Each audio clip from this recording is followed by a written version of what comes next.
Mainly 1 से लेकर 2 classes हमें इसमें इस टॉपिक में देखने को मिलेगी। बहुत इंपॉर्टेंट टॉपिक है और साथ साथ इजी भी है।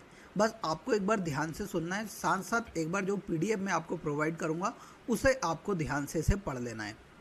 देखिए कैसे प्रश्न यहाँ से पूछे गए हैं, पहले हम उस पर बात कर लेते हैं। तो देखिए सबसे पहले भौगोलिक सूचना प्रणाली को परिभाषित कीजिए, यानी जो जीआईएस सिस्टम है, ज्योग्राफिकल इंफॉर्मेशन सिस्टम, उसकी यहाँ पर डेफिनेशन पूछी गई है। कितने नंबर में? 2 नंबर में। फिर देखिए दूसरा है जीपीएस, ग्लोबल पोजिशनिंग सिस्टम के उपयोग क्या हैं, तो ये पूछे गए थे भैया 5 नंबर में। उसके बाद वानिकी के अंतर्गत सुदूर संवेदन का उपयोग क्या है, ये पूछा गया 2 नंबर में। फिर यहाँ पर पूछा गया बेसविक स्थिति निर्धारण प्रणाली, यानी जीपीएस का ही, ग्लोबल पोजिशनिंग सिस्टम के बारे में ही पूछा गया कि उसके कितने प्रभाग होते हैं, यानी उसके कितने सेगमेंट्स होते हैं, यहाँ भी 2 नंबर में पूछा गया था। फिर देखिए सुदूर संवेदन द्वारा आंकड़े कैसे प्राप्त किए जाते हैं, यानी डाटा कैसे रिसीव होता है, तो इसकी एक प्रोसेस है, पूरी 8 चक्रों में उसकी प्रोसेस होती है, उसे हम बहुत अच्छे से पढ़ेंगे। तो यहाँ भी आपसे 5 नंबर में पूछा गया था। फिर देखिए सुदूर संवेदन के तत्व एवं प्रक्रिया को समझाइए। ठीक है, यहाँ पर जो आंकड़े कैसे प्राप्त किए जाते हैं और प्रक्रिया, यहाँ दोनों क्या है, एक ही बात है, यानी सेम बात एक ही पेपर में पूछी गई थी, जो भी 10 नंबर में पूछी गई थी।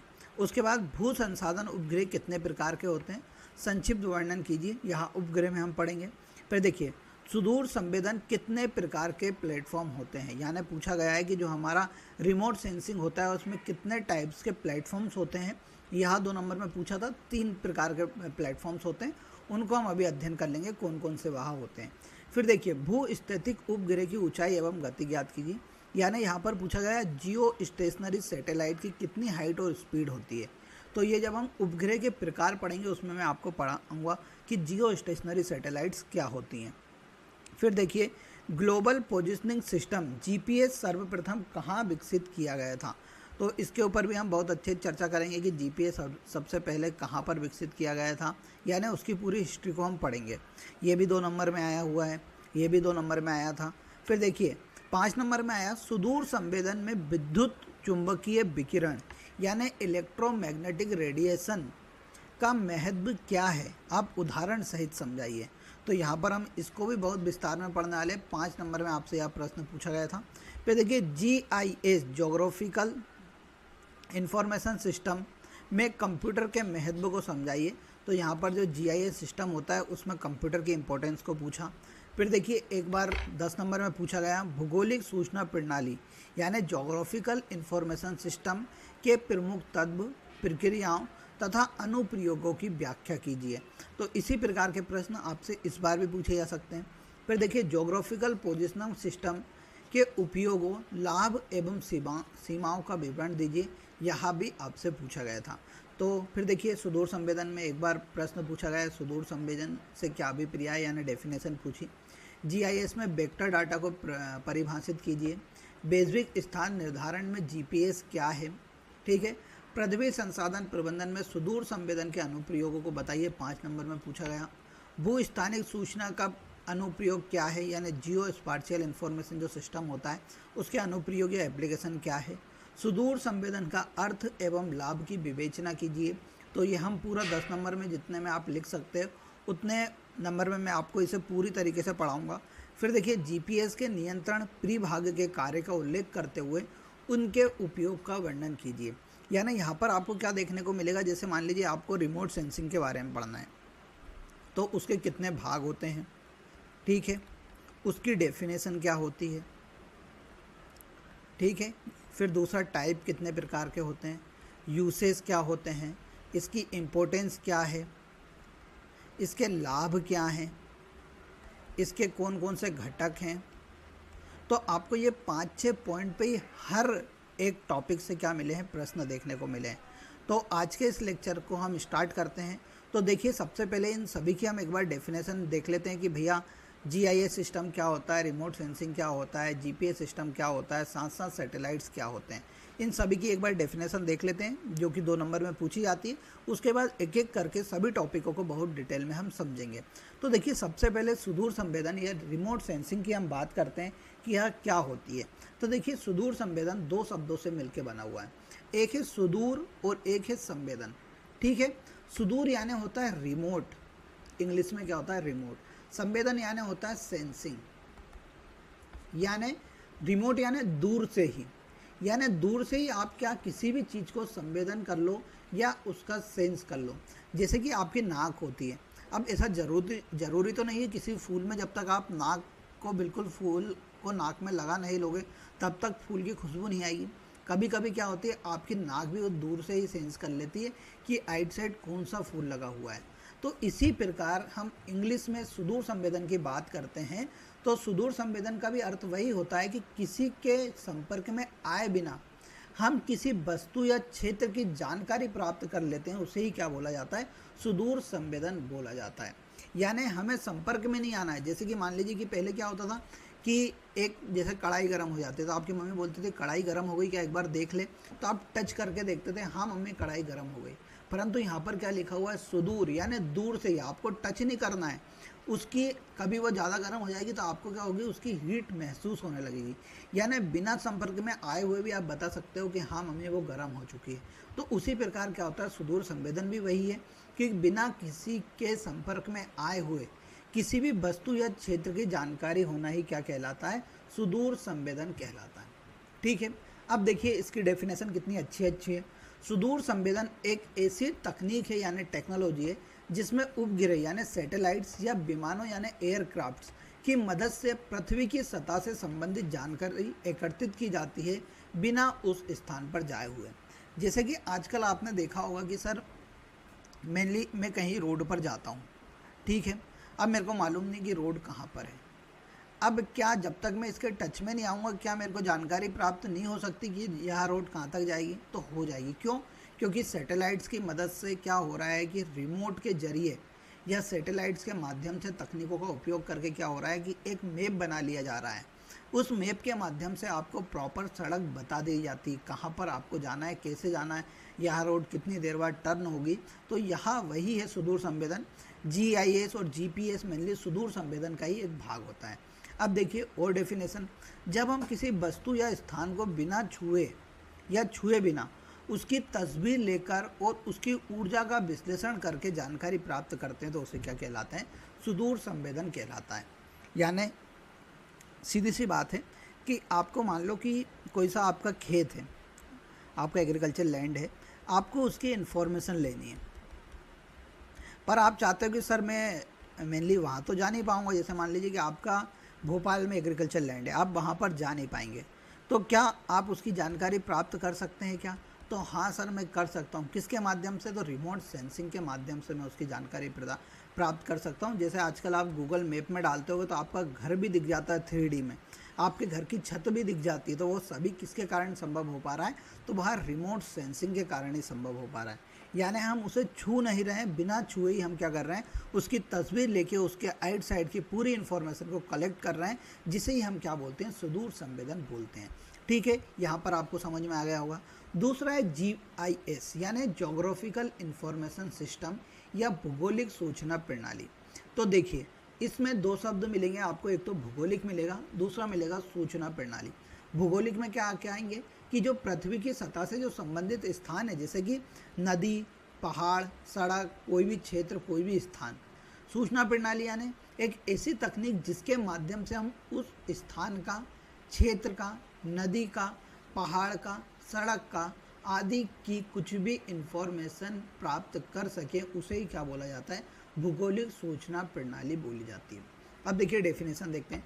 भूगोलिक सूचना प्रणाली एक कंप्यूटर आधारित प्रणाली है जो भूगोल से जुड़ी जानकारी को इकट्ठा करने, संग्रहित करने यानी स्टोर्ड करने, विश्लेषण करने यानी एनालिसिस करने और प्रदर्शित यानी डिस्प्ले करने के लिए काम आती है। जैसे मान लीजिए कि आपका कोई भी गांव है, उस गांव की आपको इन्फॉर्मेशन चाहिए, तो GIS के माध्यम से आप उस गांव की संबंधित सब जानकारी उठा सकते हैं कि वहाँ पर नदी कौन सी बहती है, वहाँ पर कितना एग्रीकल्चर है, वहाँ पर कोई सा पहाड़ है क्या, कौन सी सड़क है क्या। तो वह सभी आप किसके माध्यम से, जोग्राफिकल इंफॉर्मेशन सिस्टम या भूगोलिक सूचना प्रणाली के माध्यम से आप चेक कर सकते हैं। फिर तीसरा हमारे यहाँ है GPS यानी ग्लोबल पोजिशनिंग सिस्टम, जिसे हिंदी में बोलते हैं भौगोलिक स्थिति निर्धारण प्रणाली। सर GPS क्या होता है? यहाँ पर आपको जीपीएस में एक शब्द देखने को मिल रहा होगा, पोजिशनिंग। क्या मिल रहा है? पोजिशनिंग यानी पोजीशन यानी स्थिति। यानी आप क्या कर रहे हैं, रिमोट के जरिए यानी दूर से ही आप क्या कर रहे हैं, किसी भी स्थान की सही लोकेशन, सही दिशा या दूरी को क्या कर रहे हैं, एनालिसिस कर रहे हैं। उसे ही क्या बोला जाता है, ग्लोबल पोजीशनिंग सिस्टम बोला जाता है। कि आप इस सिस्टम के माध्यम से किसी भी स्थान की लोकेशन, डायरेक्शन या डिस्टेंस को आसानी से बता सकते हैं। उसे ही क्या बोला जाता है, जीपीएस बोला जाता है। अब देखिए जीपीएस का उपयोग कहाँ कहाँ पर होता है। तो जीपीएस का उपयोग मोबाइल फ़ोन में रास्ता दिखाने के लिए होता है। आप सभी को पता है गूगल मैप्स का हम इस्तेमाल करते हैं। गाड़ियों में नेविगेशन सिस्टम जो लगा होता है वहाँ भी किसके माध्यम से चलता है, जीपीएस सिस्टम के। सेना का मिशन ट्रैकिंग सिस्टम में जीपीएस का इस्तेमाल होता है। वैज्ञानिक शोध और भूगोलिक सर्वेक्षण में, आपदा प्रबंधन और बचाव कार्य में भी आजकल जीपीएस सिस्टम का उपयोग होने लगा है। अब देखिए चौथा है उपग्रह, जिसे हमें पढ़ना है, जिसमें जियो। अब देखिए उपग्रह की बात करते हैं तो यानी सैटेलाइट इंग्लिश में बोलते हैं। यहाँ भी दो शब्दों से मिलके बना है। कौन कौन से? उप और गृह। उप यानी होता है समीप और गृह यानी होता है घूमने वाला पिंड। यानी जो भी किसी गृह के चारों ओर घूमता है, गृह यानी जैसे पृथ्वी, शुक्र, मंगल, उनके आसपास जो भी चक्कर लगाता है उसे क्या बोलते हैं, उपग्रह बोला जाता है।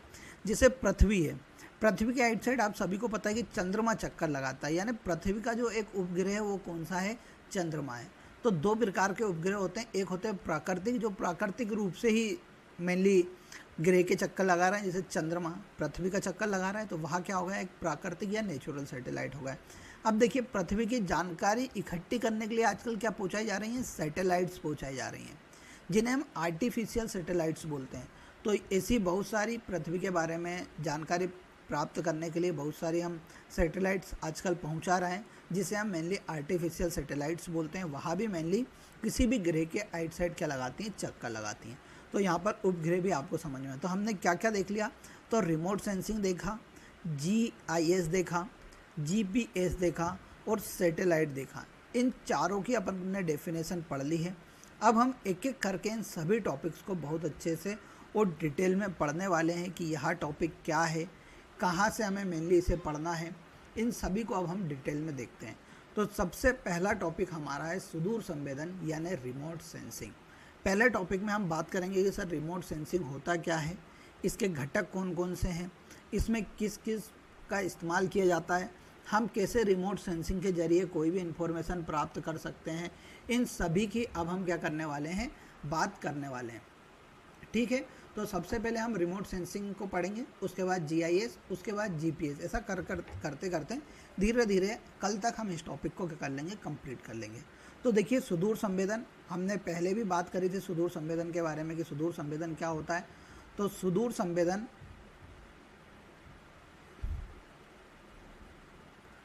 संवेदन की बात करते हैं तो सुदूर संवेदन मैंने पहले भी बताया था कि दो शब्दों से मिलकर बना है, सुदूर और संवेदन। यानी यहाँ पर क्या हो रहा है, सुदूर यानी दूर और संवेदन यानी हो रहा है महसूस करना या जानकारी प्राप्त करना। ठीक है, तो मेनली दूर से ही किसी की भी जानकारी प्राप्त कर लेना ही क्या कहलाता है, सुदूर संवेदन कहलाता है। यानी बिना किसी संपर्क में आए किसी वस्तु या क्षेत्र की जानकारी प्राप्त करना क्या कहलाती है, रिमोट सेंसिंग कहलाती है। इसमें इस्तेमाल आजकल किसका किया जाता है कि सैटेलाइट्स और एयरक्राफ्ट की मदद से हम क्या करते हैं, पृथ्वी की सतह की जानकारी जुटाते हैं, बिना उस स्थान पर जाए हुए या बिना उस स्थान को छुए हुए। उसे ही हम क्या बोलते हैं, मेनली सुदूर संवेदन बोलते हैं। जैसे कि ये यहाँ पर आपको एक फ़ोटो दिख रहा होगा, उसमें ये पृथ्वी है। इस पृथ्वी की जानकारी जुटाने के लिए देखिए ड्रोन्स भी उड़ रहे हैं, फिर देखिए यहाँ पर सैटेलाइट्स भी हैं। तो ये दोनों क्या कर रही हैं, मेनली पृथ्वी की जानकारी जुटा रही हैं। क्या यह दोनों पृथ्वी को टच कर रहे हैं क्या, सर नहीं कर रहे हैं। ये दूर से ही क्या कर रहे हैं, इसकी जानकारी जुटा रहे हैं।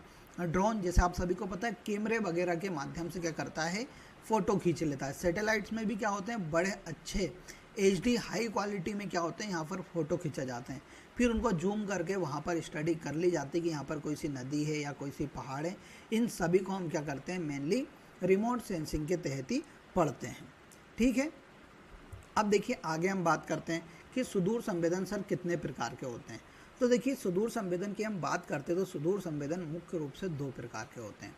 एक तो सेंसर के आधार पर सुदूर संवेदन, और दूसरा होता है प्लेटफॉर्म के आधार पर सुदूर संवेदन, यानी सेंसर के बेसिस पे हम देखेंगे रिमोट सेंसिंग कितने प्रकार के होते हैं। दूसरा होता है प्लेटफॉर्म के बेसिस पे कितने प्रकार के होते हैं। प्लेटफॉर्म के बेसिस पे 2 नंबर में पूछा गया है, इसलिए हम इन दोनों को बहुत अच्छे से पढ़ लेते हैं, क्योंकि 2 नंबर में यहाँ पूछा जा सकता है। डेफिनेशन भी पूछी गई है, डेफिनेशन भी मैंने आपको बता दी है। अब प्रकार भी यहाँ पर 2 नंबर में पूछे गए हैं, अब इनकी बात कर लेते हैं। तो देखिए सबसे पहला है सेंसर के आधार पर सुदूर संवेदन कितने प्रकार के होते हैं। तो सेंसर के आधार पर सुदूर संवेदन 2 प्रकार के होते हैं। एक होते हैं एक्टिव सुदूर संवेदन या एक्टिव रिमोट सेंसिंग, दूसरा होता है passive remote sensing. Active remote sensing Hindi में बोलेंगे सक्रिय सुदूर संवेदन। यानी क्या होगा सक्रिय सुदूर संवेदन? तो सक्रिय सुदूर संवेदन में क्या होता है, इसमें उपकरण खुद से ऊर्जा जैसे रेडियो तरंगों को भेजता है और आई हुई ऊर्जा को क्या करता है, मापता है। तो देखिए मेनली क्या होता है कि आजकल सैटेलाइट्स का कुछ इस प्रकार का निर्माण किया जा रहा है कि उनके पास खुद की लाइट है, ठीक है। तो उससे क्या होता है कि यह रात में, दिन में, यानी 24 घंटे काम कर पाता है, ठीक है। तो इसमें मेनली किसका इस्तेमाल किया जाता है, रडार्स वगैरह का इस्तेमाल किया जाता है या रेडियो तरंगों का इस्तेमाल किया जाता है। और रेडियो तरंगों के माध्यम से क्या होता है, वहाँ भी किसी भी स्थान की या पृथ्वी के किसी भी स्थान की हम क्या कर सकते हैं, इन्फॉर्मेशन प्राप्त कर लेते हैं, ठीक है। तो इसमें क्या होता है, उपकरण खुद के होते हैं, यानी ऊर्जा खुद की होती है, जो मेनली जैसे कि रेडियो तरंग है उन्हें पृथ्वी पर पहुंचाते हैं और वह वापस से टकरा कर कहाँ पर, सैटेलाइट पर जाते हैं और सैटेलाइट को पूरी इन्फॉर्मेशन मिल जाती है। तो एक्टिव क्या होती है, एक्टिव रिमोट सेंसिंग, वह रिमोट सेंसिंग होती है जहाँ 24 घंटे लगातार काम करती रहती है। क्यों? क्योंकि इसके बाद खुद की ऊर्जा है। अब देखिए इसका उपयोग मेनली समुद्र की ऊंचाई मापन के लिए और 3D नक्शे के लिए इस्तेमाल किया जाता है, ठीक है। फिर देखिए निष्क्रिय सुदूर संवेदन यानी पैसिव रिमोट सेंसिंग की हम बात करते हैं। तो पैसिव रिमोट सेंसिंग से आप यह समझ लीजिए, या एक प्रकार का वह सुदूर संवेदन होगा जो 24 घंटे काम नहीं करेगा। क्यों नहीं करेगा? क्योंकि यहाँ ऊर्जा के लिए किस पर डिपेंडेंट है, तो यहाँ सूर्य या सन के ऊपर क्या होता है, डिपेंडेंट होता है। क्योंकि जब सूर्य की रोशनी मिलेगी तभी यहाँ क्या कर पाएगा, काम कर पाएगा। जैसे पृथ्वी है, अब 24 घंटे सूरज उग रहा है, परंतु हर स्थान पर 24 घंटे सूरज की रोशनी नहीं है ना। तो इसी प्रकार क्या होता है, यहाँ किस पे निर्भर करता है, सूरज की रोशनी पर निर्भर करता है। उसे ही हम क्या बोल रहे हैं, निष्क्रिय सुदूर संवेदन या पैसिव रिमोट सेंसिंग हम बोल रहे हैं। यहाँ केवल दिन में ही काम करता है और यहाँ सैटेलाइट तस्वीर, गूगल अर्थ उपयोग कहाँ पर, भूमि उपयोग अध्ययन के लिए और फसल स्थिति विश्लेषण के लिए पैसिव रिमोट सेंसिंग का इस्तेमाल किया जाता है, ठीक है। अब प्लेटफॉर्म के बेसिस पर रिमोट सेंसिंग कितने प्रकार के होते हैं या प्लेटफॉर्म के आधार पर सुदूर संवेदन कितने प्रकार के होते हैं, तो मेनली 3 प्रकार के होते हैं या 3 टाइप्स के होते हैं। पहला होता है सैटेलाइट रिमोट सेंसिंग यानी उपग्रह आधारित सुदूर संवेदन।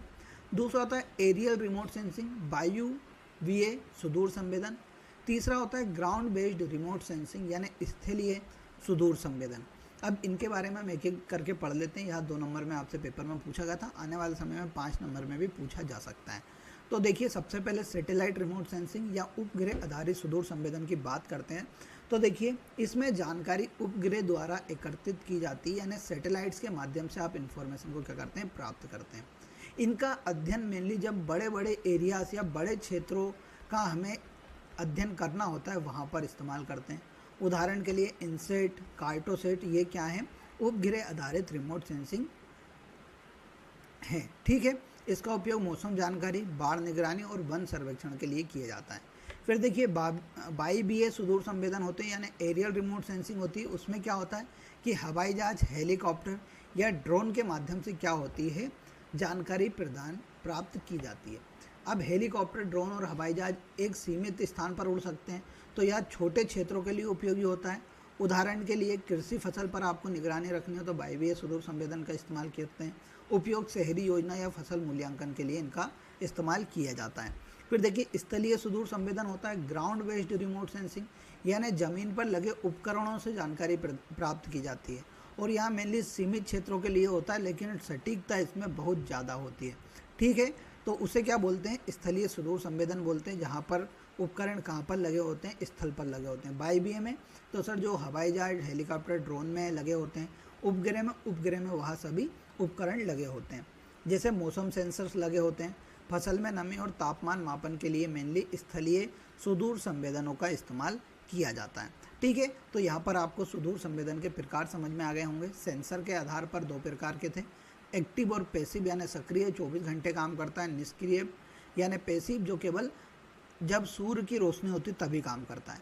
प्लेटफॉर्म के आधार पर 3 प्रकार के उपग्रह आधारित, जिसमें उपग्रह में मेनली उपकरण लगे रहते हैं और उसी के माध्यम से क्या होती है, जानकारी एकत्रित की जाती है या मेनली इंफॉर्मेशन प्राप्त की जाती है।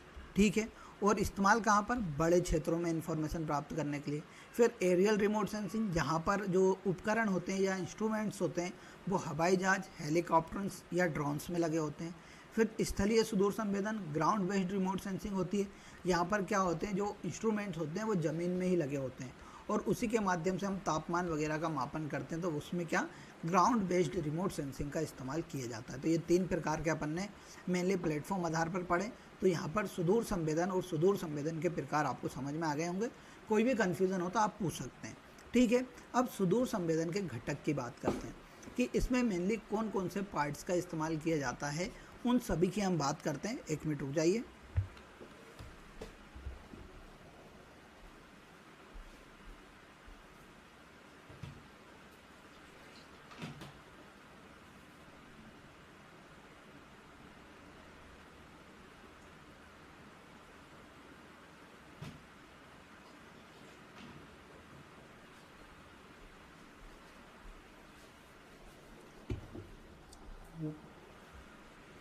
चलिए, तो हम बात करते हैं रिमोट सेंसिंग के कौन कौन से घटक हैं। तो घटक में सबसे पहला है ऊर्जा स्रोत या ऊर्जा का सोर्स। हम इसमें कौन सा इस्तेमाल करते हैं, तो ऊर्जा के सोर्स के रूप में मेनली यहाँ पर हम 2 सोर्सेस इस्तेमाल करते हैं। एक तो करते हैं हम सूर्य, जो प्राकृतिक होता है यानी जो पैसिव सैटेलाइट्स में इस्तेमाल होता है, और दूसरी होती है हम किसका, मेनली एक एक्टिव का होता है, जिसमें हम मेनली किसका इस्तेमाल करते हैं, रडार्स वगैरह का इस्तेमाल करते हैं। ठीक है, तो 2 प्रकार के मेनली यहाँ पर ऊर्जा सोर्सेस का हम इस्तेमाल करते हैं, जो रिमोट सेंसिंग प्रणाली को क्या करते हैं, ऊर्जा प्रदान करते हैं, जिसमें सामान्यतः सूर्य का ही इस्तेमाल होता है। फिर देखिए सेंसर्स इस्तेमाल होते हैं। जैसे आपकी बॉडी में सेंसर्स आपके क्या हैं, नाक है, आप दूर से ही खुशबू पहचान सकते हो। तो उसी प्रकार रिमोट सेंसिंग में भी सेंसर्स लगे होते हैं, जो क्या करता है, ऊर्जा का ग्रहण करता है। ठीक है, और उसे रिकॉर्ड करता है। यानी मैंने क्या बताया कि सेंसर्स लगे हुए हैं, यानी धरती पर हमने क्या पहुंचाई, कोई सी भी लाइट पहुंचाई, और उस स्थान को वो क्या करता है, सेंस करता है, और सेंस के माध्यम से उसकी इन्फॉर्मेशन क्या होता है, सैटेलाइट तक पहुंचा देता है, और सैटेलाइट्स के माध्यम से उसका क्या किया जाता है, अध्ययन किया जाता है। तो सेंसर्स वे उपकरण होते हैं जो ऊर्जा को ग्रहण करते हैं और उसे रिकॉर्ड करते हैं, या पैसिव एक्टिव हो सकता है, जैसे पहले बताया गया था, जो मैंने आपको बता दिया था। अब देखिए एंटीना या सेंसर के साथ जुड़ा होता है और ऊर्जा को संचारित करने और प्राप्त करने में मदद करता है। जैसे आप सभी को पता है, आपके घर में पहले एंटीना लगा हुआ था, जिसके माध्यम से क्या होता था, टीवियाँ चलती थी अपने घर में। तो उसमें क्या होता था, सैटेलाइट से क्या आती थी, ऊर्जा आती थी, और उस ऊर्जा के तहत हमारे क्या चलते थे, टीवी चलती थी। अब वैसे ही एंटीना किसमें, इसमें भी इस्तेमाल होता है रिमोट सेंसिंग में, जो मेनली क्या ऊर्जा को संचारित करने में यानी पहुंचाने में मदद करता है या प्राप्त करने में मदद करता है। फिर देखिए ट्रांसमिशन मीडियम, संचरण माध्यम, यहाँ वह माध्यम है जिसके माध्यम से ऊर्जा का स्रोत तक सेंसर तक पहुँचता है। यहाँ हवा, अंतरिक्ष तथा अन्य माध्यम हो सकता है। यानी क्या होता है संचरण माध्यम, अब यहाँ सैटेलाइट से आपने ऊर्जा पहुँचाई, तो पृथ्वी तक आने के लिए उसको कुछ ना कुछ तो मीडियम मिलेगा। तो वह मीडियम क्या क्या हो सकते हैं, हवा हो सकता है, अंतरिक्ष हो सकता है, या अन्य माध्यम भी हो सकता है, जिसके द्वारा ऊर्जा कहाँ तक, जिसको हमें सेंस करना है, वहाँ तक पहुँच जाता है। फिर देखिए डेटा प्रोसेसिंग और विश्लेषण, यानी डेटा प्रोसेसिंग और एनालिसिस की बात होती है कि जो भी डेटा हम एकत्रित कर लेते हैं, उसके बाद उसे क्या किया जाता है, प्रोसेस किया जाता है, और फिर उसे एनालिसिस किया जाता है, और उसके आधार पर आपको जानकारी प्रदान की जाती है। फिर देखिए डेटा अभिसरण यानी डेटा रिसेप्शन क्या होता है, यह वह प्रक्रिया होती है जिसमें सेंसर द्वारा प्राप्त डेटा को सिस्टम में भेजा जाता है और उसे संग्रहित किया जाता है। यानी जो भी डेटा आपको प्राप्त हो जाता है उसे स्टोर करने की जो प्रक्रिया होती है उसे हम क्या बोलते हैं, डेटा अभिसरण या डेटा रिसेप्शन उसे बोला जाता है। फिर विचार और व्याख्या यानी इंटरप्रेशन, और एवोल्यूशन यानी जो हमें इन्फॉर्मेशन मिलती है उसको प्रॉपर एवोल्यूट किया जाता है और उसके आधार पर आपको जानकारी प्रदान की जाती है। तो ये सभी क्या है, रिमोट सेंसिंग के घटक हैं। अब देखिए यह किस प्रकार कार्य करता है। तो देखिए मेनली जो इसकी अवस्थाएं या इसका कार्य करना या इसकी प्रक्रिया, इन सभी पे हम बात करते हैं कि रिमोट सेंसिंग आप तक इन्फॉर्मेशन कैसे पहुंचा देता है। तो देखिए इसमें 8 मेनली चरण होते हैं। पहला होता है ऊर्जा का स्रोत, सोर्स ऑफ एनर्जी। दूसरा होता है ऊर्जा का संचरण यानी ट्रांसमिशन ऑफ एनर्जी। तीसरा होता है पृथ्वी से धरातल के साथ ऊर्जा का अनयोनिक क्रिया यानी interaction of energy with energy surface. फिर परावर्तित उत्सर्जित ऊर्जा का वायुमंडल में प्रवर्धन यानी amplification of reflected and emitted energy by the atmosphere. फिर होता है परावर्तित उत्सर्जित ऊर्जा का संवेदक द्वारा अभिसूचन यानी absorption of reflection emitted energy by the sensor. फिर प्राप्त ऊर्जा की फोटोग्राफी या अंकीय आंकड़ों का अभिसारण करना। फिर सातवां होता है आंकड़ा उत्पाद से विषय अनुरूप सूचना को निकालना। फिर आठवां होता है मानचित्र एवं सारणी के रूप में आंकड़ों एवं सूचनाओं का अभिसरण। तो ये क्या है, 8 मेनली इसमें प्रक्रिया होती है सुदूर संवेदन कि ऊर्जा के स्रोत से लेके जो जानकारी आपको प्राप्त हो जाती है, जो आंकड़े आपको आते हैं, उसके बीच में आपको कितनी 8 प्रोसेस करनी पड़ती है। तो देखिए सबसे पहला है ऊर्जा का स्रोत यानी सोर्स ऑफ एनर्जी हमारे पास होनी चाहिए। तो देखिए मेनली सोर्स ऑफ एनर्जी के रूप में वर्तमान में सूर्य का ही इस्तेमाल हमारे यहाँ किया जाता है। तो सबसे पहले सोर्स ऑफ एनर्जी हमें प्राप्त हो गई यानी सूर्य से हमें क्या हो गई, ऊर्जा प्राप्त हो गई लाइट एनर्जी के रूप में। ठीक है, फिर देखिए ऊर्जा का संचरण यानी ट्रांसमिशन ऑफ एनर्जी यानी जो सूर्य से हमें जो एनर्जी थी उसे हमें कैसे सरफेस तक पहुंचानी, यानी जो सैटेलाइट से जो भी हम इंफॉर्मेशन प्राप्त करना चाहते हैं उसे कैसे हम कहाँ तक, पृथ्वी तक पहुंचाएंगे। तो ऊर्जा का संचरण, ऊर्जा धरती की सतह तक पहुंचती है, ठीक है, बीच में बादल को पार कर जमीन तक जाती है। फिर धरातल पे ऊर्जा की अंतरक्रिया यानी इंट्रैक्शन विद अर्थ सरफेस यानी जो हमने एनर्जी पहुंचाई सैटेलाइट के माध्यम से, वो आके कहीं पेड़ से टकराती है, ज़मीन से टकराती है, पानी से टकराती है, आदि से टकराती है। हरे पौधे कुछ रोकने सोख लेते हैं और कुछ वापस भेजते हैं। अब देखिए परावर्तित उत्सर्जित ऊर्जा का वायुमंडल में परिवर्तन यानी टकराने के बाद जैसे ही आपके ऊपर से एनर्जी आती है, जैसे आपने सन की देखी होगी कि जैसे ही एनर्जी आती है वह वापस से क्या होती है, रिफ्लेक्ट होती है यानी वापस से अपने पोजीशन की तरफ बढ़ती है। तो वह क्या होती है, सबसे पहले धरातल से टकराई, उसका टकराने के बाद वह वापस से क्या होती है, वायुमंडल की ओर जाती है। तो उसे ही क्या बोला है, वायुमंडल में परिवर्तन। फिर देखिए परावर्तित और उत्सर्जित ऊर्जा का सेंसर द्वारा अधिकरण यानी जो लौटी हुई एनर्जी है उसे क्या होता है, कैमरे या सैटेलाइट्स के माध्यम से हम क्या कर लेते हैं, कैप्चर कर लेते हैं। फिर देखिए ऊर्जा का फोटोग्राफ चक्रीय आंकड़ों का रूप में अभिसरण यानी जो भी इमेज उसने पहुंचाई सैटेलाइट ने, उसे हमने क्या करा, मेनली स्टोर्ड कर लिया, साथ में उसे डिजिटल आंकड़ों में हम क्या करते हैं, बदल देते हैं। फिर आंकड़ों का विश्लेषण व सूचना का निष्कलन यानी data analysis and information extraction, computer में उन आंकड़ों का विश्लेषण करके जरूरी जानकारी निकाली जाती है। फिर देखिए सातवां आंकड़ों व सूचनाओं का अभिसरण यानी रिप्रेजेंट एज ए टेबल यानी उन जितने भी हमारे पास आंकड़े आए या इन्फॉर्मेशन आई उसे हम टेबल, चार्ट या नक्शे के रूप में दिखाते हैं। तो ये सभी क्या है, हमारी 8 प्रोसेस थी। सबसे पहले हमारे पास ऊर्जा होनी चाहिए, फिर ट्रांसमिशन ऑफ ऊर्जा होनी चाहिए, फिर जो ट्रांसमिट हमने ऊर्जा की वो उनका इंट्रैक्शन होना चाहिए, फिर उसका प्रॉपर क्या होना चाहिए, रिफ्लेक्शन होना चाहिए एटमॉस्फेयर तक, फिर जो भी रिफ्लेक्शन हुआ उसे डिटेक्ट करना चाहिए सेंसर के द्वारा, फिर जो सेंसर डिटेक्ट करेगा तो उसको इमेज या डेटा के रूप में परिवर्तित कर देगा, फिर उसके बाद परिवर्तित करने के बाद हम उसका क्या करेंगे, एनालिसिस करेंगे, फिर एनालिसिस के बाद उसे हम क्या करेंगे, आपके सामने रिप्रेजेंट कर देंगे। तो इस प्रकार ये क्या होते हैं, मेनली 8 चरण होते हैं या 8 प्रक्रिया होती हैं, किसके अंतर्गत, मेनली हमारा सुदूर संवेदन के अंतर्गत। आपको कोई भी कन्फ्यूज़न हो तो आप पूछ सकते हैं या मेरा नंबर 8818867858 पर मैसेज करके आप पूछ लीजिएगा, ठीक है। बाकी मेरे हिसाब से अभी तक आपको समझ में आया होगा। फिर देखिए आगे हम बात करते हैं कि सुदूर संवेदन के उपयोग कहाँ कहाँ पर किए जाते हैं।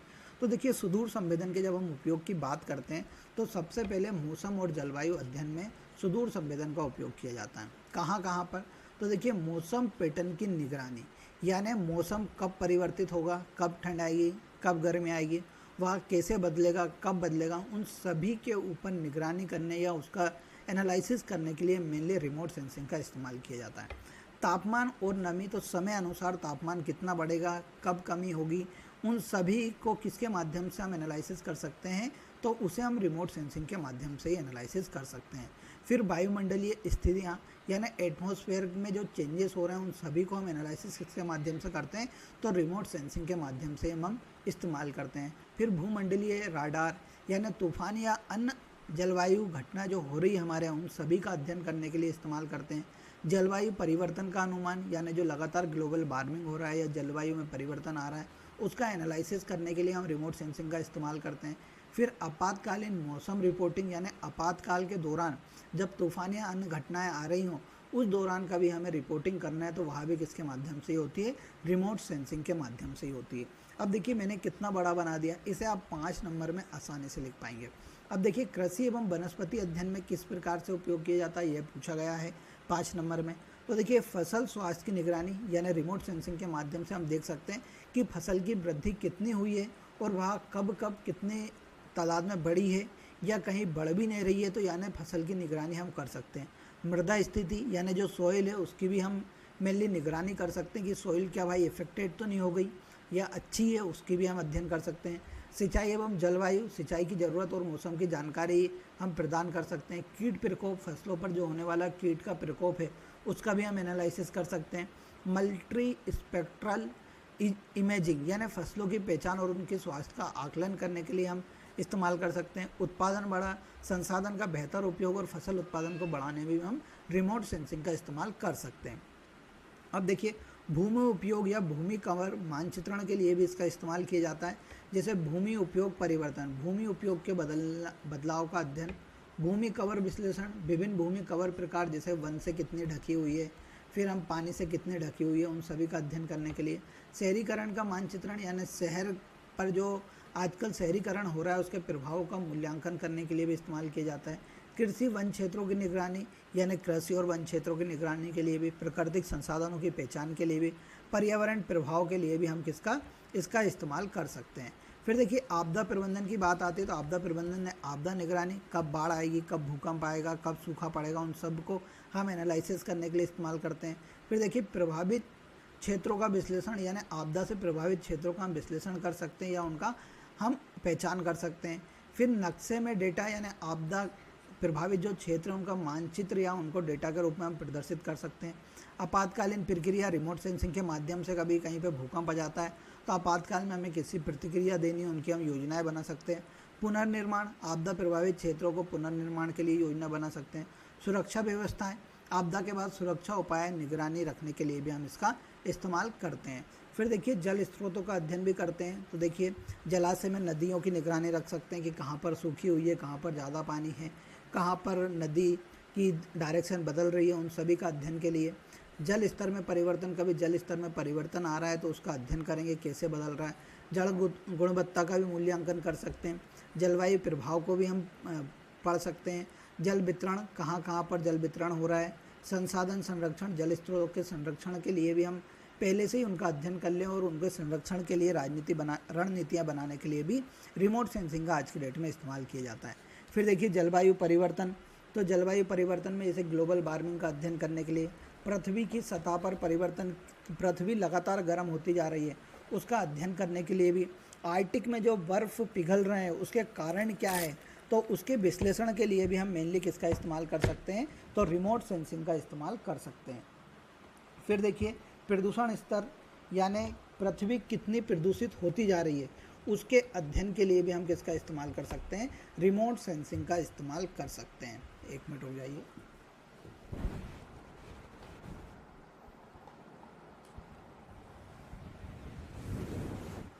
ठीक है।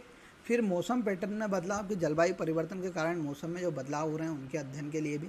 संसाधन प्रबंधन, जलवायु परिवर्तन के कारण संसाधनों पर क्या प्रभाव पड़ रहा है उनका कैसे प्रबंधन करना है, वह भी हम किसके माध्यम से, रिमोट सेंसिंग के माध्यम से कर सकते हैं। फिर देखिए नक्सलवाद और सीमा सुरक्षा, रिमोट सेंसिंग के माध्यम से हम क्या कर रहे हैं, दूर से ही इन्फॉर्मेशन प्राप्त कर रहे हैं तो सीमाओं की निगरानी कर सकते हैं।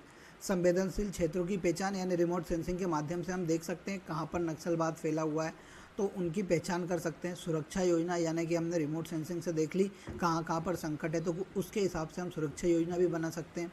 गश्ती क्षेत्र निगरानी यानी सीमा क्षेत्रों में जो हम मेनली जो हमारी फोर्स लगी हुई है उनकी गतिविधियों पर हम क्या कर सकते हैं, निगरानी रख सकते हैं। सेंट्रलाइज्ड डेटा यानी पूरा डेटा हमको एक जगह मिल सकता है। रडार सिस्टम, सीमा क्षेत्रों में रडार द्वारा निगरानी भी हम कर सकते हैं। नक्शे और शहरीकरण में कहाँ पर इस्तेमाल, तो देखिए शहरी विकास का मानचित्रण के लिए कि शहरी क्षेत्र का विकास का विश्लेषण करने के लिए, सड़क और इमारतें और सड़क व अन्य संरचनाओं का मानचित्रण करने के लिए, भूमि उपयोग योजना बना सकते हैं, प्राकृतिक संसाधन मानचित्रण कर सकते हैं, शहरी विस्तार की योजना बना सकते हैं इसके माध्यम से, पर्यावरणीय विकास भी हम इसके माध्यम से कर सकते हैं। तो ये सभी क्या थे, मेनली सुदूर संवेदन के उपयोग थे जिसे हमने बहुत अच्छे से पढ़ा। अब देखिए सुदूर संवेदन के लाभ क्या क्या है, तो देखिए दूर से कभी हमें इन्फॉर्मेशन प्राप्त हो रही है तो समय की बचत हो रही है कि नहीं हो रही है, यानी हम दूरस्थ क्षेत्रों की जानकारी आसानी से प्राप्त कर लेते हैं जिसके कारण क्या होती है, समय की बचत होती है। उसे ही हम रिमोट सेंसिंग का पहला लाभ बोलेंगे। सटीकता यानी एक्यूरेसी, जो भी हमें डाटा मिल रहा है वह क्या हो रहा है, पूरा एक्यूरेट हो रहा है, जिसके माध्यम से हम भूमि उपयोग, जलवायु या अन्य पर्यावरणीय बदलावों को क्या आसानी से क्या कर सकते हैं, पहचान कर सकते हैं और उसे चेंजेस कर सकते हैं।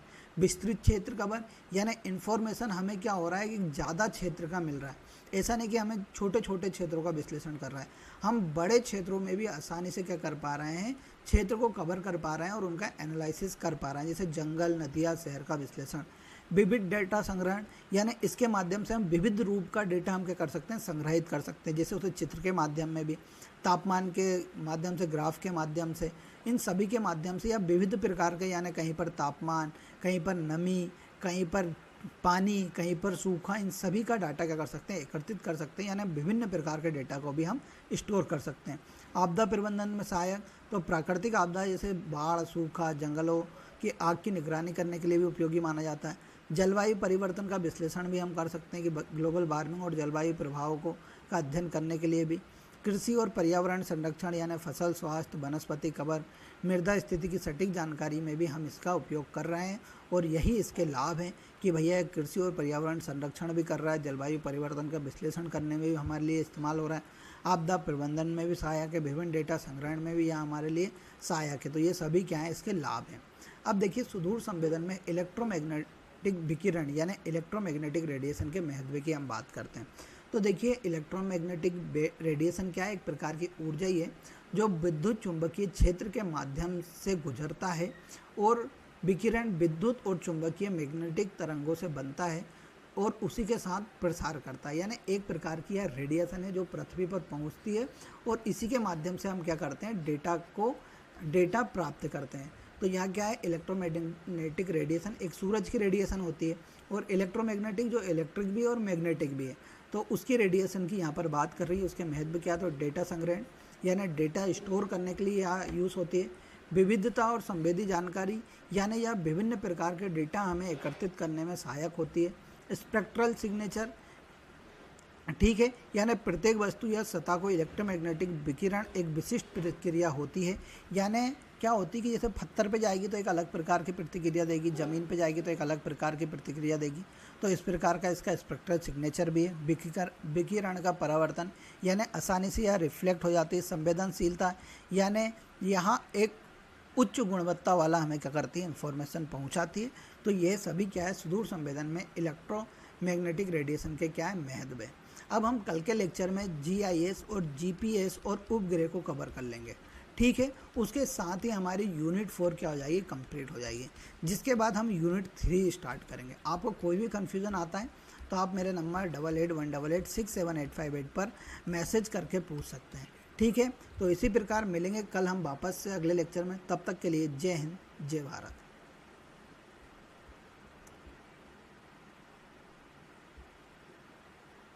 और प्रॉफिट 100% लीजिए।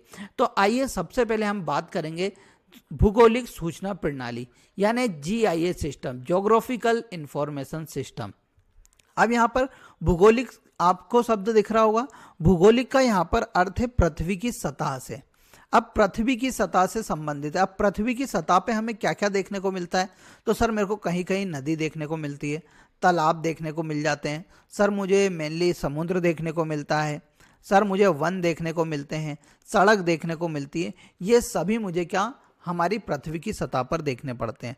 सूचना प्रणाली यानी एक ऐसी प्रणाली या एक ऐसा सिस्टम है जो उन सभी जो सतह से संबंधित, पृथ्वी की सतह से संबंधित स्थान है या क्षेत्र है या नदी है या पहाड़ है या सड़क है, उन सभी की जानकारी को क्या करके रखेगा, स्टोर करके रखेगा या एकत्रित करके रखेगा। उसके बाद उसे विश्लेषित करके उन्हें प्रस्तुत करेगा। यानी सबसे पहले जैसे मान लीजिए कोई नदी है तो जीआईएस सिस्टम क्या करता है, उसकी फोटो ले लेता है। फिर भैया तकनीक के माध्यम से हमने उसकी फोटो ले ली, फिर उसका हम एनालिसिस करते हैं। एनालिसिस के बाद हम उसका क्या करते हैं, आपके सामने डेटा को सामने प्रस्तुत कर देते हैं। तो यही भूगोलिक जो सूचना प्रणाली है उसमें होता है। तो देखिए यहाँ पर क्या लिखा हुआ है, भूगोलिक सूचना प्रणाली एक कंप्यूटर आधारित प्रणाली है जो भूगोल से जुड़ी जानकारी को इकट्ठा करने, संग्रहित करने, विश्लेषित करने और प्रदर्शित करने का काम करती है। अब सुदूर संवेदन में हमने क्या देखा था, सर दूर से ही किसी स्थान की जानकारी एकत्रित कर रहा था। तो वही जो सुदूर संवेदन है, भूगोलिक सूचना प्रणाली उसी का भाग है। ठीक है, इसके द्वारा हम क्या करते हैं, ज्योग्राफिकल जो कंडीशंस होती हैं, ज्योग्राफिक जो हमारी बॉडीज होती हैं, उन सभी की हम क्या इंफॉर्मेशन को बिना उसको टच किए या दूर से ही क्या कर रहे हैं, एकत्रित कर रहे हैं, या उस डाटा को हम क्या कर रहे हैं, संग्रहित कर रहे हैं। ठीक है, वही क्या होती है, भूगोलिक सूचना प्रणाली। अब देखिए भूगोलिक सूचना प्रणाली सूचना विज्ञान की आधारित तकनीक है जो भूगोलिक सूचनाएं प्रदान करता है। भूगोलिक सूचना तंत्र के माध्यम से हम जान सकते हैं कि धरातल पे क्या है, कहाँ है, कैसा है। जैसे भूगोलिक सूचना प्रणाली, जैसे आपने मान लीजिए आपके पास कैमरा है, आपने आपके छत पे कैमरा लगा दिया। अब उससे आपको क्या मालूम पड़ता है कि भैया मेरी सामने रोड पे से कौन व्यक्ति गुजर रहा है, कौन सी कार गुजर रही है, कितने लोग गुजर रहे हैं, कौन सी गाड़ियां गुजर रही हैं, ये सभी हमें मालूम पड़ जाता है। अब भूगोलिक में क्या होगा, तो भूगोलिक में सर भूगोल से संबंधित जितनी भी मेनली सतह होंगी पृथ्वी से संबंधित, उन सभी की जानकारी हमको जुटाना है। उसके पीछे एक तकनीक का इस्तेमाल होता है, उसे हम क्या बोलते हैं, भूगोलिक सूचना प्रणाली हम बोलते हैं। अब इसका इस्तेमाल आप बोलोगे सर कहाँ पर किया जाता है, तो देखिए कहीं पर, जैसे आप सभी को पता है आपके शहर का नक्शा बनाना है, तो वह नक्शा किसके माध्यम से बनता है, भूगोलिक सूचना प्रणाली के माध्यम से ही बनता है। अब देखिए जैसे बाढ़ प्रभावित क्षेत्रों का हमें अध्ययन करना है, तो आप क्या करोगे, भूगोलिक सूचना प्रणाली के माध्यम से देख लोगे कि यार जो पानी था बाढ़ का वह कितने क्षेत्र में फैला था, कितना एरिया अफेक्टेड हुआ। फिर हम उसका क्या करेंगे, अध्ययन करेंगे, उसका एनालिसिस करके गवर्नमेंट के सामने डाटा रख देंगे, तो गवर्नमेंट क्या करेगी, उनकी सेवा करेगी। तो भौगोलिक सूचना प्रणाली ऐसे बहुत सारे कामों में इस्तेमाल होती है। यहाँ मेनली जो पृथ्वी से संबंधित सतह हैं, जैसे नदी, पहाड़ आदि की क्या होती है, इंफॉर्मेशन एकत्रित करने के लिए मेनली इस्तेमाल की जाती है। देखिए यह है हमारा ज्योग्राफिकल इंफॉर्मेशन सिस्टम, आप सभी को पता है। जैसे मैप्स हम आप देखते होंगे, वह जीआईएस का ही पार्ट है, उनको एनालिसिस करना, डाटा को स्टोर करना, इसमें सॉफ्टवेयर्स का इस्तेमाल किया जाता है, सैटेलाइट्स का इस्तेमाल किया जाता है, एप्लीकेशंस का इस्तेमाल किया जाता है जीआईएस सिस्टम में। अब देखिए इसके तत्व कौन कौन से हैं, तो यह बार बार पूछा जाता है 2 नंबर में। जीआईएस के प्रमुख एलिमेंट्स लिखिए या उनके तत्व को लिखिए। तो मैं आपको बताना चाहूँगा कि भौगोलिक सूचना प्रणाली या ज्योग्राफिकल इंफॉर्मेशन सिस्टम के कितने होते हैं, 5 एलिमेंट होते हैं या 5 तत्व होते हैं, जो मेनली क्या करता है, जीआईएस को एक सफल बनाता है, जीआईएस के माध्यम से आपको इन्फॉर्मेशन दिलाने में क्या करता है, सहायता करता है। अब देखिए कौन कौन से, एक है हार्डवेयर, दूसरा है सॉफ्टवेयर, तीसरा है डेटा, चौथा है लोग और 5वां है विधियां यानी मेथड्स। ये 5 ही क्या हैं, जीआईएस सिस्टम के क्या हैं, तत्व हैं, आपको याद रखना है। अब हार्डवेयर में क्या क्या इस्तेमाल होता है, तो हार्डवेयर में जैसे कंप्यूटर, आप कोई भी इंफॉर्मेशन लेंगे, जैसे आप फोटो खींचेंगे तो फोटो को आप कंप्यूटर में ही तो देखेंगे, तो भैया हार्डवेयर में कंप्यूटर, जीपीएस स्कैनर आदि का उपयोग किया जाता है। दूसरा है सॉफ्टवेयर। सॉफ्टवेयर का इस्तेमाल क्यों करेंगे कि सर जो हम डेटा एकत्रित करेंगे यानी जो फोटोज़ वगैरह लाएंगे, उसका अध्ययन करने के लिए उसको क्या करेंगे, डेटा को प्रोसेस करेंगे, डेटा का एनालिसिस करने के लिए या मैपिंग के द्वारा कोई भी प्रोग्रामिंग बनाने के लिए हम सॉफ्टवेयर्स का इस्तेमाल करते हैं। फिर तीसरा है डेटा। तो डेटा 2 प्रकार का होता है, स्थानिक और गैर स्थानिक, इनकी आगे हम बात कर लेंगे। फिर देखिए पीपल, व्यक्ति भी इस्तेमाल होते हैं इसमें, कहाँ पर? अब जैसे जीआईएस सिस्टम चलाना है, आपने क्या सैटेलाइट छोड़ दी तो क्या वहाँ चलता रहेगा क्या? नहीं सर, उसके पीछे क्या होंगे, कोई वैज्ञानिक, कोई शिक्षक या योजनाकार हमारे पीछे बैठा रहेगा जो जीआईएस सिस्टम को पूर्ण रूप से देखेगा कि वह सही रूप से काम कर रहा है या नहीं कर रहा है। उन सभी का अध्ययन कौन करते हैं? वैज्ञानिक, शिक्षक आदि। अब मेथड्स क्या होती हैं या विधियाँ, इसका 5वां जो है उसके द्वारा क्या होते हैं, प्रक्रिया और नियम है जिसके माध्यम से क्या हो, जीआईएस सही ढंग से काम करने में मदद करता है या सही ढंग से चलता है। तो यही क्या है, 5 इसके तत्व हैं या एलिमेंट्स हैं। ठीक है, अब देखिए जीआईएस सिस्टम कैसे काम करता है। अब क्या करते हैं, धरती से सबसे पहले एक सैटेलाइट को लॉन्च कर दी जाती है जो पृथ्वी के आइट साइड घूमती है, या कोई से भी जो भी हमारा ग्रह है, प्लैनेट है, उसके आइट साइड घूमती है। अब उसमें क्या होते हैं भैया, इमेजिंग सिस्टम लगा होता है।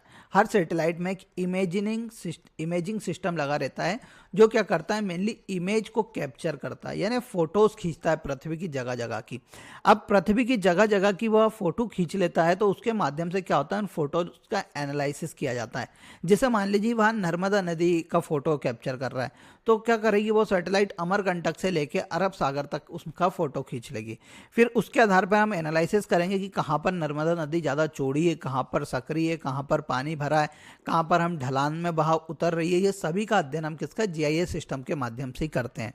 मेनली जो जीआईएस सिस्टम होता है वहाँ जो डाटा आपके सामने प्रस्तुत करता है वहाँ मेनली नक्शों के माध्यम में, चार्ट्स के माध्यम या रिपोर्ट्स के माध्यम में वहाँ आपके सामने प्रस्तुत करता है। यह दोनों प्रकार का डाटा इस उपयोग करता है, जैसे स्पार्शियल जिसे स्थानिक बोलते हैं और गैर स्थानिक यानी जिसे नॉन स्पार्शियल बोलते हैं। अब देखिए इसमें 4 चरण होते हैं। यही सिस्टम जो काम करता है उसमें 4 चरण होते हैं। पहला होता है डेटा संग्रहण यानी डेटा कलेक्शन होता है सबसे पहले। फिर दूसरा होता है डेटा संग्रहण व प्रबंधन यानी जो डेटा आया उसको स्टोरेज करना है और उसका मैनेजमेंट करना है प्रॉपर। तीसरा होता है डेटा विश्लेषण यानी जो डेटा आया है उसका हमें एनालिसिस करना है। चौथा है डेटा प्रस्तुति यानी डेटा का प्रेजेंटेशन करना है। तो ये 4 चरण होते हैं जीआईएस का काम करने की। यह 10 नंबर में आपसे पूछा गया था तो इसे अच्छे से सुन लेना। देखिए सबसे पहला उसका काम होता है डेटा संग्रहण या डेटा कलेक्शन। अब डेटा कलेक्शन कैसा, आपने सैटेलाइट छोड़ दी। अब सैटेलाइट में मैंने बताया कि इमेजिंग सिस्टम लगा रहता है जो क्या करता है, फोटोज को खींचता है। तो इसके माध्यम से यह क्या करता है, इमेजिंग करता है और इमेजिनिंग के माध्यम से वह क्या करता है, फोटोज खींच लेता है जगह जगह की और क्या कर लेता है, डाटा को कलेक्ट कर लेता है। ठीक है, फोटोज खींच के अपने अंदर डेटा को स्टोर कर लेता है। ठीक है, जैसे सैटेलाइट इमेज डेटा कहाँ से आता है, जीपीएस के माध्यम से आता है, सैटेलाइट सर्वेक्षण के माध्यम से आता है, ड्रोन, स्कैनर, पेपर मैप आदि के माध्यम से डेटा आता है। अब इसमें डेटा 2 प्रकार का होता है, एक स्थानिक और दूसरा गैर स्थानिक। अब स्थानिक डेटा जैसे नदियाँ, स्कूल, सड़कें, अस्पताल आदि की जो जानकारी होती है वह स्थानिक डाटा कहलाता है। गैर स्थानिक जैसे कि स्कूल में कितने बच्चे पढ़ रहे हैं, अस्पताल में कितने बेड हैं, ये सभी क्या होता है, गैर स्थानिक डाटा होता है। तो जो हमारा मेनली जीआईएस सिस्टम होता है वह दोनों प्रकार के डेटा को क्या करता है, संग्रहित करके रखता है। फिर देखिए मेनली 2 प्रकार का यहाँ पर डाटा लिया जाता है जीआईएस सिस्टम के माध्यम से। एक होता है रोस्टर डाटा और दूसरा होता है वेक्टर डाटा। कौन सा, एक होता है रेस्टर डाटा, उसे रेस्टर भी लिखा रहता है कहीं पर, और दूसरा होता है वेक्टर डाटा। अब देखिए दोनों में क्या मैं आपको बता देना चाहता हूँ। वेक्टर डाटा का पहले रेस्टर डाटा की हम बात करते हैं। तो रेस्टर डाटा का इस्तेमाल वहाँ पर किया जाता है जहाँ पर क्या होती है, चीज़ें लगातार बदलती रहती है। जैसे कि आपका खेत है, अब खेत में हर महीने में क्या हो रहा है कि फसल पहले छोटी, फिर थोड़ी बड़ी, फिर सर उसका ग्रीन कलर हुआ, फिर येलोइश कलर हुआ, फिर पूरा येलो हो गया, फिर सर काट दी। यानी ये क्या हो रहा है, लगातार बदल रहा है। तो ये सभी लगातार बदलते हुए जो जानकारी होती है उसको किसके अंतर्गत कलेक्ट किया जाता है, रेस्टर डेटा के अंतर्गत किया जाता है। और कुछ क्या होता है, फिक्स्ड होते हैं। जैसे कि आपको मान लीजिए आपको भारत की सीमा का फोटो खींचना है या सीमा की जानकारी लेनी है, जो हमारी बाउंड्री है भारत की, उस बाउंड्री की जानकारी लेनी है, तो वहाँ क्या है कि स्थानिक है, यानी वहाँ क्या है, फिक्स्ड है। तो फिक्स्ड डाटा को कलेक्ट करने के लिए किसका इस्तेमाल किया जाता है, वेक्टर डाटा का इस्तेमाल किया जाता है। ये दोनों बार बार पूछे गए हैं इसलिए मैंने आपको बता दिया। तो रोस्टर डाटा एक ग्रिड की तरह काम करता है जिसमें हर छोटे से हिस्से सेल को एक जानकारी जैसे रंग या मान होता है। यहाँ एक तरह का पिक्सल की तरह सोच सकते हैं, जैसे उपग्रह की ली गई तस्वीर है जिसमें हर पिक्सल का एक अलग रंग या जानकारी स्टोर होती है। देखिए मैं बता देता हूँ कैसे। अब यह डेफिनेशन है, रोस्टर डाटा में क्या होता है, मेनली जो आपने जैसे कि फोटोज जो अपन लेते हैं, ठीक है, तो फोटोज में क्या होते हैं, पिक्सल के माध्यम से हम देखते हैं। पिक्सल में क्या होता है सर, कलर्ड होते हैं पिक्सल, है ना। तो इसमें क्या होता है, यह डाटा कलर्ड के फॉर्म में, पिक्सल के फॉर्म में कलेक्ट करता है, साथ साथ सेल्स के फॉर्म में कनेक्ट करता है कि किस जगह पर ज़्यादा कलर है, किस जगह पर कम कलर है। इन दोनों के आधार पर क्या होता है, रोस्टर डाटा को हम इस्तेमाल करते हैं। फिर देखिए इसका इस्तेमाल कहाँ पर किया जाता है, तो यह जैसे कि उपग्रह चित्र जैसे मौसम, जलवायु, फसल में बदलाव दिखाते हैं, डिजिटल एलिवेशन मॉडल जिसमें ऊंचाई की जानकारी है, तो इन सभी में किसका, रोस्टर डाटा का हम इस्तेमाल करते हैं। दूसरा है वेक्टर डेटा। तो वेक्टर डेटा की जानकारी बिंदु, लाइन और आकृति पॉलीगन के रूप में होती है। देखिए पहले पॉइंट के माध्यम से अगर आपको एक शहर का स्थान दिखाना है तो आप पॉइंट के रूप में स्टोर किया जाता है, जैसे कि दिल्ली का स्थान एक्स वाई निर्देशांक के ऊपर, यानी एक्स वाई उसके ऊपर हम कलेक्ट करते हैं। दूसरा है लाइन। जब सड़क, नदी को एक लाइन के रूप में दर्शाया जाता है, जैसे गंगा नदी, तो लाइन के माध्यम से दर्शाते हैं वेक्टर डाटा में। तीसरा पॉलीगन। जब एक राज्य या देश की सीमा को पॉलीगन रूप में दिखाया जाता है, जैसे भारत की सीमा। ठीक है, अब जैसे किसी शहर को दिखाना हो तो आपको पॉइंट फॉर्म में, लाइन को जब किसी देश की हमें नदी या सड़क दिखानी है, पॉलीगन में जब हमें किसी देश की सीमा वगैरह दिखानी है तो वह पॉलीगन के रूप में इस्तेमाल दर्शाया जाता है, किसमें, वेक्टर डाटा में। अब ये उपयोग कहाँ होता है कि सर यह फिक्स्ड या स्थिर सीमाओं की जानकारी प्राप्त करने के लिए इस्तेमाल होता है, जैसे देश की सीमाएं, सड़कें, नदियां, जमीन का हिस्सा, इन सभी को दिखाने के लिए मेनली वेक्टर डेटा का इस्तेमाल किया जाता है। भारत सरकार द्वारा अधिकतर वेक्टर डेटा का ही इस्तेमाल किया जाता है जीआईएस सिस्टम में। अब देखिए इन दोनों में देखिए अंतर देख लेते हैं। तो इनकी संरचना रेस्टर डाटा की सिंपल होती है, इसकी जटिल होती है। यूज़ छोटे छोटे बॉक्स में यह जानकारी स्टोर कर लेता है, या रेखाओं, बिंदु और बहुभुज या पॉलीगन के रूप में जानकारी स्टोर करता है। स्थानिक जानकारी ज़्यादा विस्तार से दिखा सकता है, कम विस्तार से दिखा सकता है। विश्लेषण सरल लेकिन भारी कंप्यूटर का इस्तेमाल किया जाता है। सटीक विश्लेषण के लिए बेहतर है वेक्टर डाटा। फिर देखिए कंपेटेबिलिटी यानी संगतता, सैटेलाइट इमेज और फोटो के लिए सही है, नक्शा बनाने और रूपरेखा दिखाने के लिए सही है। कमजोरियाँ क्या है, कंप्यूटर संसाधन ज़्यादा लगता है और यहाँ पर वेक्टर की संरचना थोड़ी जटिल होती है। अब देखिए हानियाँ क्या है, तो भैया ये ज़्यादा मेमोरी रेस्टर डाटा में, ये संरचना जटिल होती है, ग्रिड की वजह से मुश्किल है, हर जगह प्रयोग नहीं किया जा सकता वेक्टर डाटा, जानकारी का नुकसान हो सकता है, बहुत ज़्यादा डिटेल नहीं दिखा पाता, बड़े नक्शों में जानकारी गड़बड़ा सकती है, उपग्रह सैटेलाइट मैप से ये मेल नहीं खाता है। तो ये रेस्टर डाटा और वेक्टर डेटा की हानियाँ हमने देख ली। अब देखिए दूसरा होता है डेटा संग्रहण, यानी डेटा को स्टोर करना है तो कंप्यूटर सिस्टम में या जीआईएस सॉफ्टवेयर में उसे स्टोर किया जाता है और उसे व्यवस्थित रूप से मैनेज किया जाता है, ताकि उसमें आसानी से हम डेटा को खोज सकें और इस्तेमाल कर सकें। जैसे कि एक शहर का हमें नक्शा बनाना है तो उसकी मोहल्ले की जनसंख्या का डाटा जीआईएस सिस्टम में स्टोर होता है। फिर देखिए डेटा विश्लेषण, तो जीआईएस द्वारा जो डेटा को हमने स्टोर किया था उसका क्या किया जाएगा, एनालिसिस किया जाएगा, ताकि हमें कोई भी निर्णय लेने में क्या कर सके, मदद मिल सके। जैसे आपने क्या करा कि डेटा संग्रहित किया था, कहीं पे बाढ़ आई थी, फिर उसका हमने एनालिसिस किया कि कितने जगह पर बाढ़ आई है। तो यह मेनली इस्तेमाल कहाँ पर किया जाता है, शहरी योजना बनाने में, आपदा प्रबंधन में, जल संसाधन योजना, कृषि आदि में इसका इस्तेमाल किया जाता है। अब देखिए मेनली इसमें डाटा कितने प्रकार से एनालिसिस किया जाता है, तो मेनली इसमें 4 प्रकार से हम डेटा एनालिसिस करते हैं। जब देखिए एक सिंपल क्वेरी या साधारण जांच होती है, इसमें गैर स्थानिक डेटा को से प्रश्न किए जाते हैं, जैसे किसी स्थान की विशेषता पर आधारित जानकारी प्राप्त की जाती है। साधारण में कि वहाँ पर कितनी जनसंख्या है, कितने लोग हैं आदि की क्या करते हैं, सूचना तैयार करते हैं। विशेष जांच में क्या होता है, स्थानिक डेटा के आधार पर हम प्रश्न करते हैं कि जैसे कि किसी शहर से कितनी दूरी है उसकी, इन और क्षेत्र की स्थिति क्या है, विशेष जांच भी करते हैं। एक परतीय संरचना, सिंगल लेयर ऑपरेशन, यानी केवल इसमें क्या करते हैं, सभी सड़कें जो 4 लेन से अधिक चौड़ी हैं उन सभी एक विशेष प्रकार की एक परतीय संचालन की हम क्या करते हैं, इसमें एनालिसिस करते हैं। जोनिंग में तो जो हमारा डाटा होता है या जो बड़ा एरिया होता है, जो बड़े एरिया का हमने डाटा कलेक्ट किया उसे विभिन्न जोनों में हम क्या कर देते हैं, बांट देते हैं। जैसे कि वेबसाइट कहीं पर है, कहीं पर औद्योगिक है, कहीं पर आवासीय, उनको अलग अलग जोन्स में बांटा जाता है और उनका एनालिसिस किया जाता है।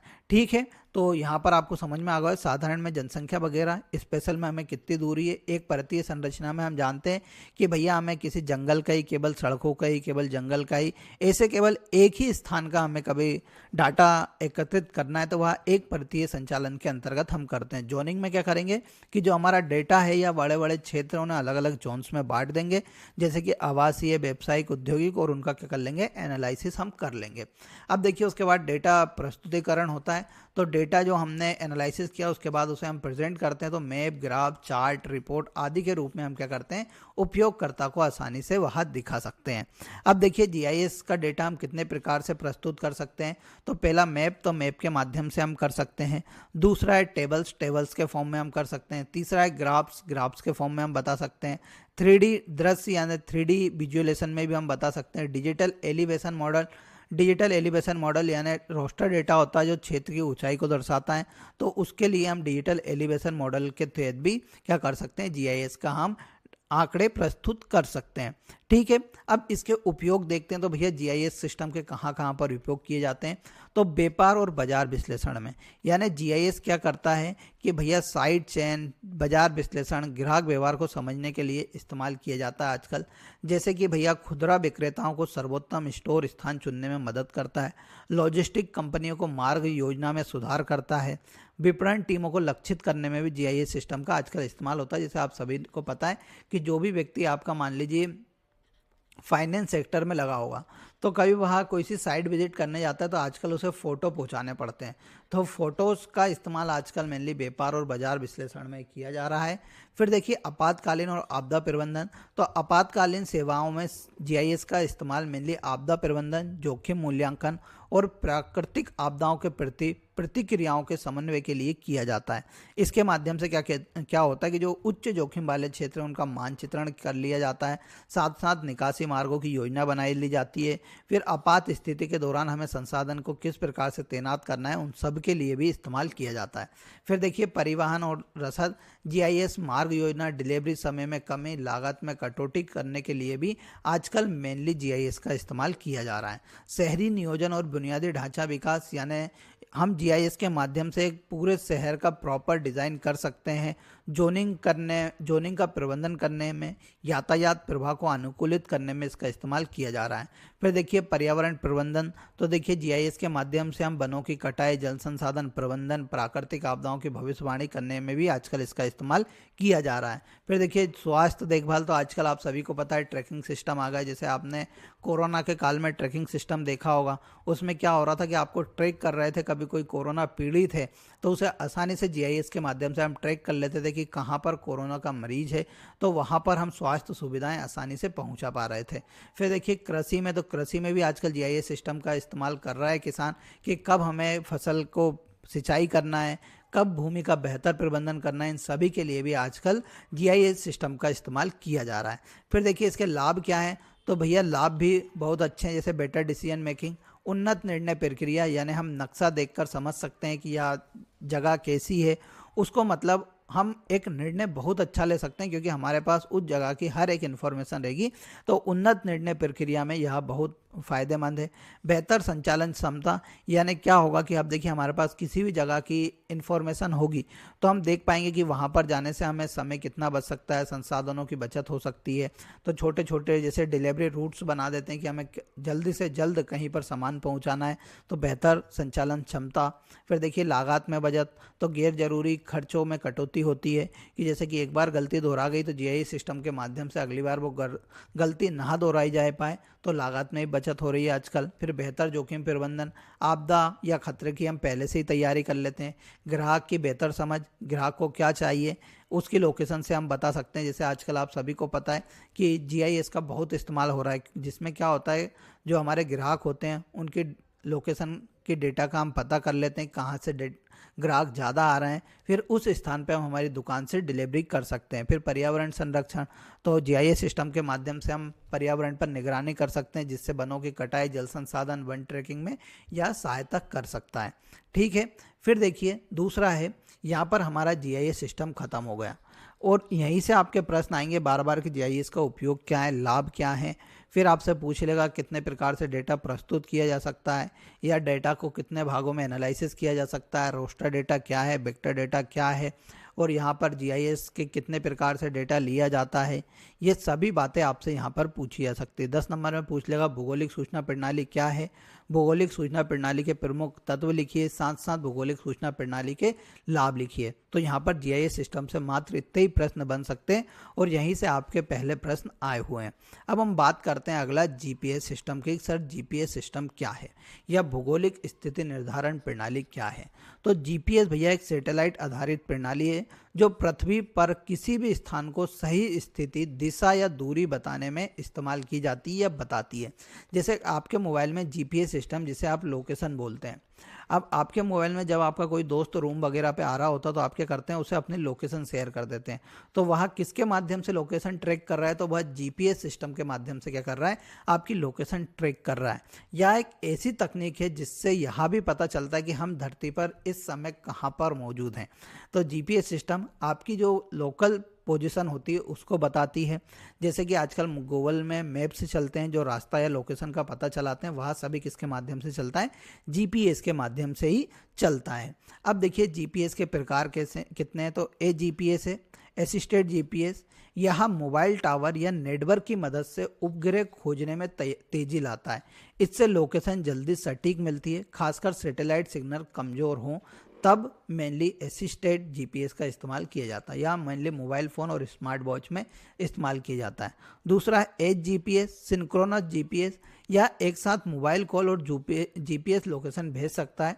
कॉल करते समय भी लोकेशन ट्रैक हो सकती है। आपातकालीन सेवाओं में इसका इस्तेमाल किया जाता है। फिर है डीजीपीएस, डिफरेंशियल जीपीएस।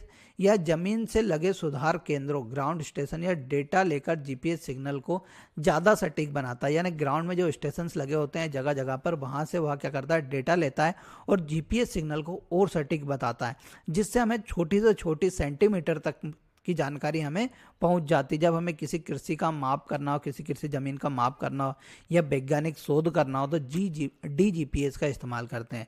फिर डीजीपीएस यानी नॉन डिफरेंशियल जीपीएस, यह केवल उपग्रह के सिग्नल की लोकेशन बताता है। इसमें कोई सुधार नहीं होता, इसलिए सटीकता थोड़ी कम होती है। फिर होता है मैपिंग जीएस। इसमें नक्शा मैप पहले से ही होता है या डाउनलोड किया जा सकता है। रास्ते, सड़कों, लोकेशन नक्शा हम इसमें देख सकते हैं। जैसे आपको अमेरिका घूमना है तो आप अमेरिका का मैप खोल लो और जीपीएस के माध्यम से आप कहीं पर भी उसकी न्यूयॉर्क सिटी में चले जाओ, वाशिंगटन डीसी में चले जाओ, वहाँ पर आप रोड देख सकते हो, अपनी कॉलोनी का रोड देख सकते हो। तो वहाँ मैपिंग जीपीएस में होता है। फिर नॉन मैपिंग जीपीएस होता है। इसमें क्या होता है, कोई नक्शा नहीं होता, परंतु दिशा, दूरी और लोकेशन की जानकारी दी जाती है, जिससे हम छोटे छोटे ट्रैकर्स में यह पाया जाता है। ठीक है। फिर देखिए भौगोलिक जीपीएस की हिस्ट्री की बात करते हैं। तो देखिए सबसे पहले जो सोवियत संघ यानी रूस ने उसका स्पुतनिक उपग्रह लॉन्च किया था, उसके माध्यम से यह विचार आया था कि हम किसी वस्तु की क्या लगा सकते हैं, स्थिति का पता लगा सकते हैं। उसके बाद 1960 में अमेरिकन नौसेना ने एक ट्रांसिस्ट नामक सिस्टम बनाया। कौन सा? ट्रांजिस्ट नामक सिस्टम बनाया, जो कि उपग्रह आधारित एक नेविगेशन प्रणाली थी। ठीक है। फिर देखिए 1973 में अमेरिका के रक्षा विभाग ने नव स्टार जीपीएस प्रोजेक्ट शुरू किया। यहाँ मेनली किसके लिए? सेना के लिए इस्तेमाल किया गया था कि सेना को हम क्या कर सके, ट्रैक कर सके।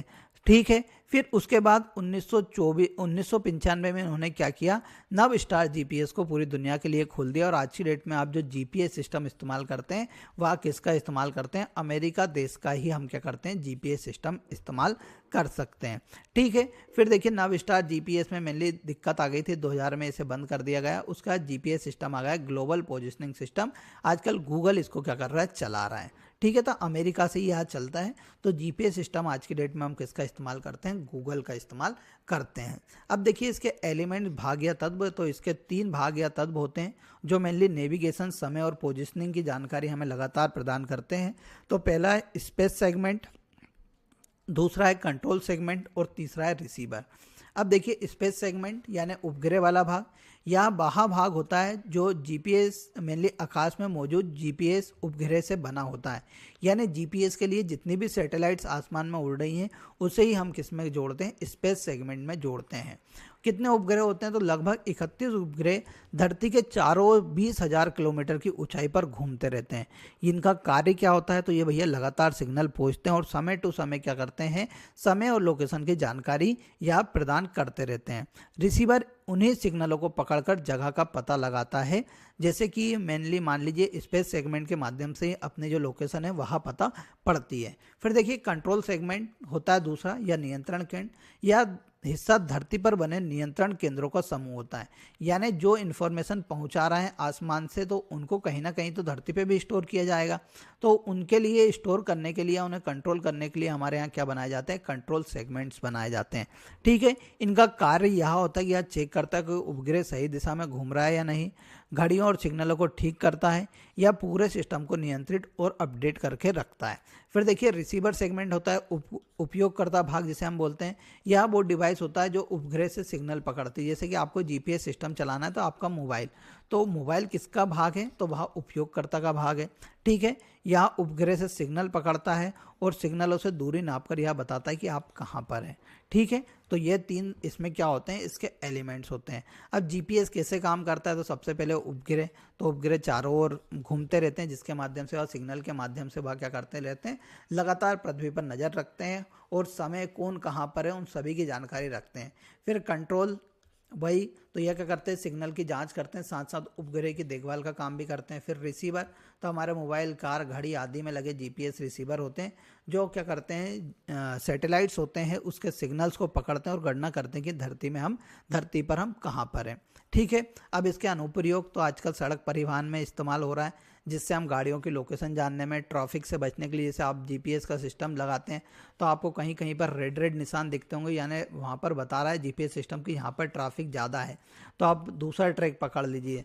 तो मेनली सड़क परिवहन में आजकल इस्तेमाल हो रहा है। आपातकालीन सेवाएं, जैसे कहीं पर दुर्घटना हो गई तो हम देख सकते हैं कि भैया कहाँ पर दुर्घटना हुई है, किस लोकेशन पे दुर्घटना हुई है, जिससे क्या हो सकेगा, हम समय पूर्व वहाँ पर पहुँच सकेंगे।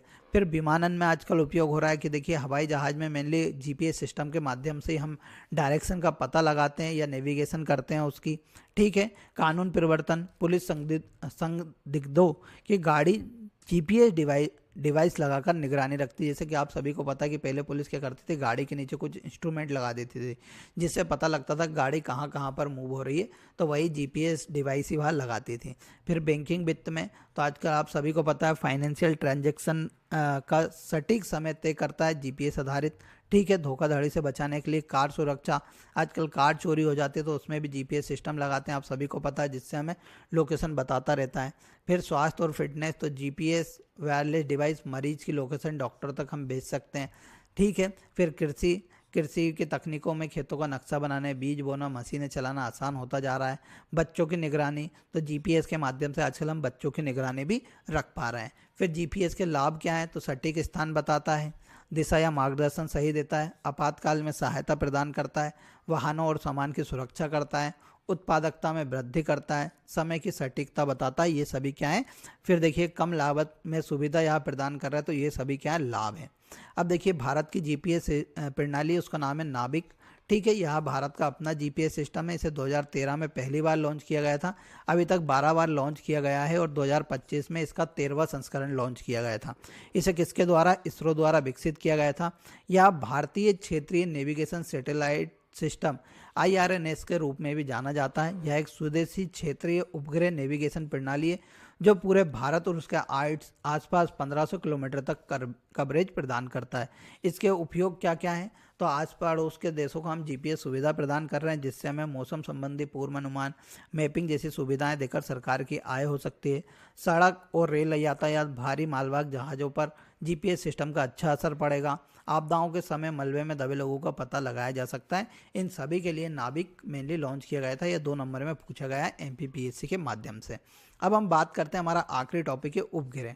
उपग्रह क्या होते हैं? तो उपग्रह वे वस्तुएं होती हैं जो ग्रह के चारों ओर क्या लगाती हैं? चक्कर लगाती हैं, उन्हें क्या बोलते हैं?